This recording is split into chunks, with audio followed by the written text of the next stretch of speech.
بسم اللہ الرحمن الرحیم۔ جب ہمارے بزرگوں نے کوئی تنظیم بھی بنائی تو اس کا نام بھی رکھا تحریک نفاذ فقہ جعفریہ۔ نفاذ فقہ جعفریہ یعنی لوگوں کے اوپر فقہ اہل بیت کو نافذ کیا جائے۔ جب تک فقہ نافذ نہیں ہوتی نا تب تک کوئی بندہ مقام تسلیم تک نہیں پہنچتا۔ وہ کریم ہیں، کریم کا کام ہے عطا کرنا۔ فرمایا تمہارے نیاز کی دیگیں بھی اتارتے ہو نا، ایک ایک دانے کا حسین تجھے حساب دیں گے۔ مت سمجھنا یہ چیزیں رائے گاں جاتی ہیں۔ آنسو جو آنکھوں سے بہاتے ہو نا، ایک ایک قطرہ جمع ہو رہا ہے۔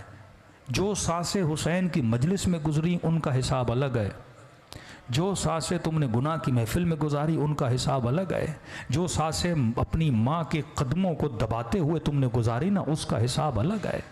ہر شے کا اللہ کی دربار میں حساب ہے۔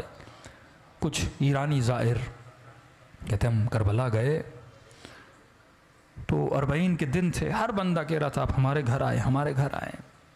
کہتے ہمیں جلدی کربلا پہنچنا تھا، ہم نہیں رکے۔ ایک چھوٹا سا گاؤں تھا بیچ میں، ایک بوڑھا 75 سال کا، اس نے آ کر ہمارے قدم پکڑ لیے۔ اتنی شدت سے رو رہا تھا، لگ یہ رہا تھا اگر اس کی دعوت کو قبول نہ کیا کہیں اسے یہیں پہ سخت تاری نہ ہو جائے۔ کہ زیادہ نہیں، بس آؤ میرے سفرے پہ کھانا کھاؤ، اگر تو میرے سفرے پہ کھانا کھائے گا میں ایسے محسوس کروں گا کہ گویا حسین میرے گھر میں مہمان بن کے آئے ہیں۔ خلوص۔ ہم نے کہا بوڑھا ہے، ہم نے کہا ٹھیک ہے کھانا کھائیں گے پر جلدی نکل جائیں گے۔ ٹھیک ہے 1-2 گھنٹہ آرام کرو، اپنی جورابیں دو، میلے کپڑے دو، وہ بھی دھلنے کے لیے دیتا ہوں، تھوڑے فریش ہو جاؤ گے، 2 لقمے کھانے کھاؤ، مجھ غریب کا دل خوش ہو جائے گا۔ کہتے ہیں اس کے گھر ہم چلے گئے، اس نے کہا ٹھیک ہے میں 1 گھنٹے میں کھانا تیار کرتا ہوں۔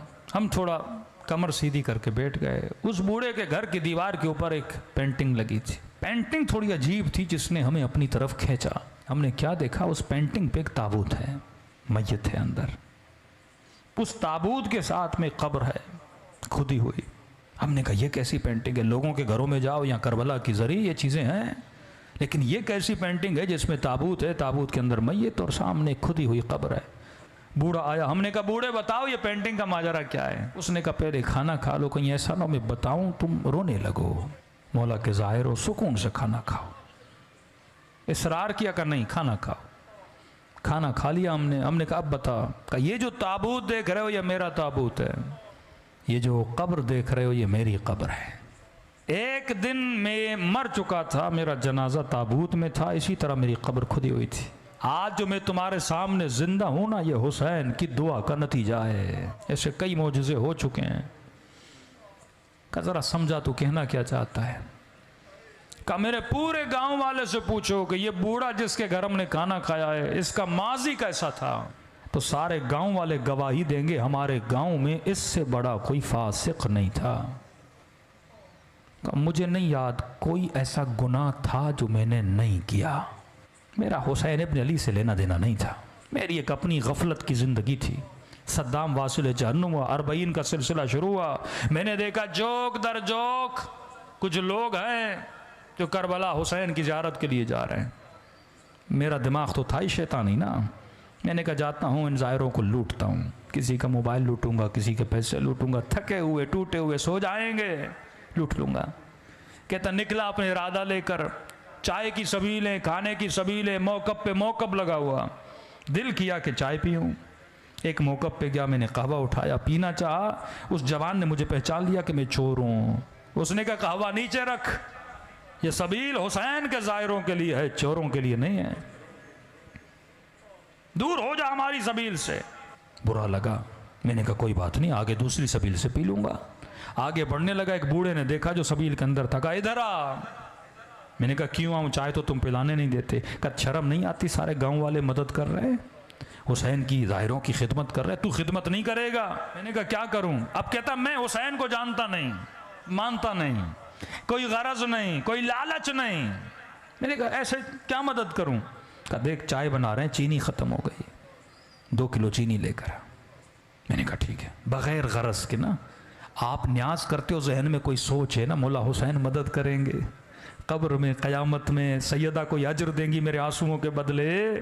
کہتا نہیں میرا کوئی ذہن میں پس منظر نہیں. میں گیا 2 کلو چینی لی, واپسی پہ ایک اور سبیل تھی جہاں چائے چل رہی تھی, میں نے کہا چائے یہاں پیوں پھر جاؤں گا. اس نے بولا بھی تو اب اس کی چائے نہیں پیوں گا. عزت نفس نے مجھے روکا. میں نے چینی اس کی ٹیبل پہ رکھی, چائے پینا چاہی. اس سبیل والے نے سمجھا میں اس کے لیے لے کر آیا ہوں. اس نے کہا مولا کا ظاہر چینی لے کر آیا ہے.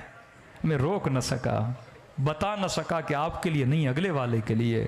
اس نے اٹھا لی. میں نے کہا کوئی بات نہیں, 2 کلو اور لیتا ہوں. آگے بڑھا. کہتا ہے قضا پوچھ کے نہیں آتی. آج مجمع میں بیٹھا اگر مومن یہ سمجھ رہا ہے نا 2 سال کے بعد مروں گا, 10 سال کے بعد مروں گا, یہ تیری بھول ہے. سیکنڈ لگتے ہیں روح کو بدن سے نکلنے میں. کہتا ہے سینے میں تکلیف ہوئی, زمین پہ گر پڑا. اچانک دیکھا روح نکل چکی ہے, بدن زمین پہ پڑا ہوا ہے. لوگ دوڑے دوڑا چیک کیا کہ بندہ مر چکا. کہ اتنا فاسق تھا میرے جنازے کو کاندھا دینے کے لیے میرے رشتہ دار تیار نہیں تھے. 4 مزدور ڈھونڈے, انہوں نے کاندھا دیا. سمجھ رہا تھا خواب دیکھ رہا ہوں, لیکن جب اپنی کھدی ہوئی قبر کو دیکھا, تابوت پہ اپنے جنازے کو دیکھا, میں نے کہا خواب نہیں, مر چکا ہے. کہتا اس عالم میں پریشان کھڑا تھا, کسے پکاروں؟ بندہ کچھ کرے تو اللہ کو پکارے نا. نہ خدا کو صحیح سے مانتا تھا.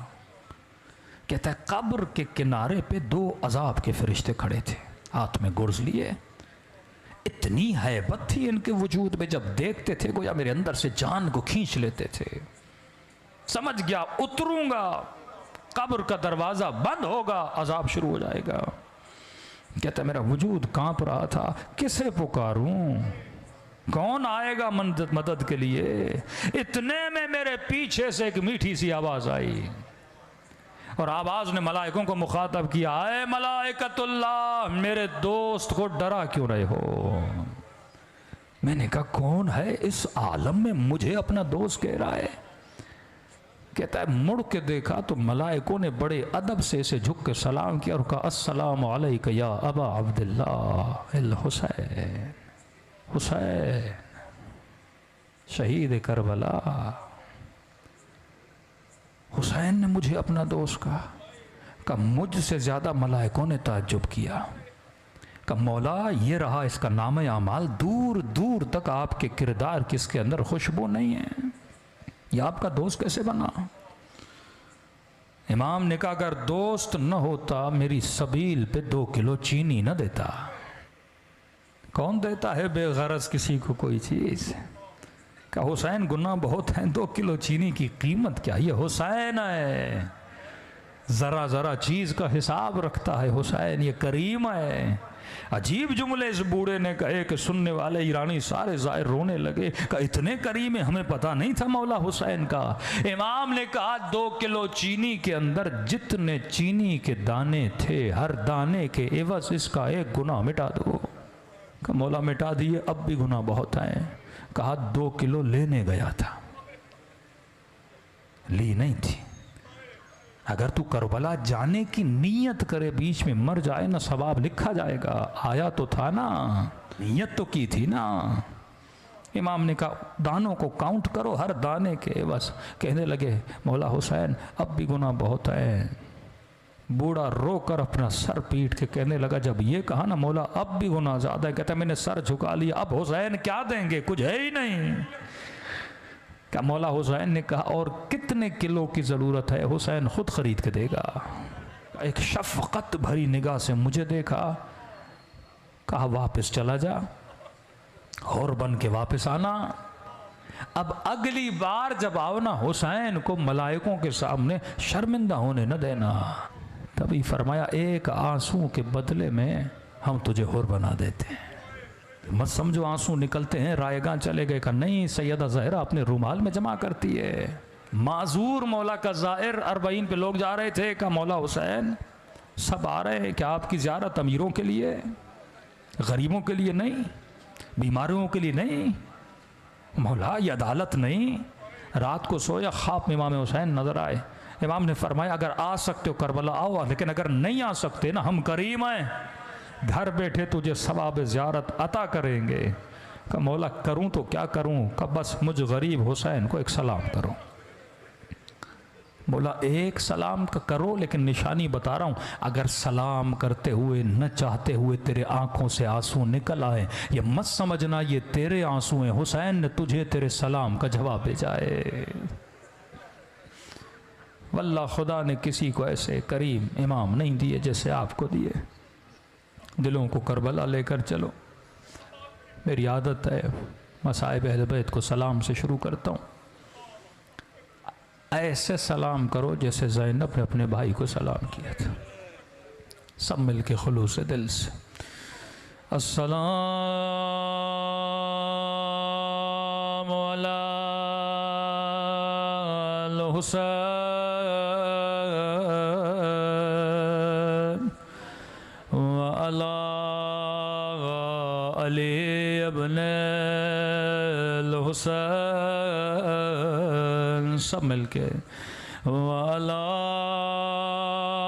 اولاد الحسین وعلی